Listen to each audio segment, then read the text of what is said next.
জুলাইয়ে পুলিশে স্নাইপার অস্ত্র ব্যবহার করেছে প্রমাণিত, সেটা তদন্তের প্রয়োজন নেই বলে জানিয়েছেন প্রধানমন্ত্রীর তথ্য ও সম্প্রচার বিষয়ক উপদেষ্টা ডাক্তার জাহিদুর রহমান। তিনি বলেন, জুলাই অভ্যুত্থানে বিক্ষোভ দমনে রাইফেল ব্যবহার করে গুলি করেছে পুলিশ। সচিবালয়ের সংবাদ সম্মেলনে এই তথ্য জানান তিনি। তথ্য উপদেষ্টা বলেন, 2018 সালের রাতের ভোটে বাংলাদেশ ধ্বংস হয়েছে। নির্বাচনের দায়িত্ব সংশ্লিষ্ট কর্মকর্তাদের ফৌজদারি অপরাধে ব্যবস্থা নেওয়া হবে। সদ্য বিদায়ী রাষ্ট্রপতি ইস্যুতে সাংবাদিকদের প্রশ্নের জবাবে ডাক্তার জাহিদ বলেন, রাষ্ট্রপতি হিসেবে দায়িত্ব থাকার আগে এবং পরে যে কোনো অপরাধমূলক কর্মকাণ্ডের আইনি পদক্ষেপ নেওয়া যাবে।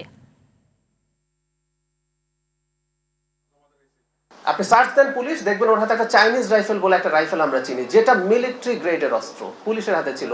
এটার বুলেটই 7.62। ওটার জন্য স্নাইপার হইতে হবে, মানে কোত্থেকে যেন অদ্ভুত সব কথা আসছে। টাইপ 56 রাইফেলের বুলেট কি আপনারা যে কেউ অনলাইনে সার্চ দিয়ে দেখতে পারবেন। ওটা একটা ওয়ার গ্রেড ওয়েপন। ওটা পুলিশের হাতে যাওয়ারই কথা ছিল না। পুলিশের হাতে শটগান থাকবে আর লেথাল ওয়েপন থাকবে পিস্তল, যেগুলো শর্ট রেঞ্জের।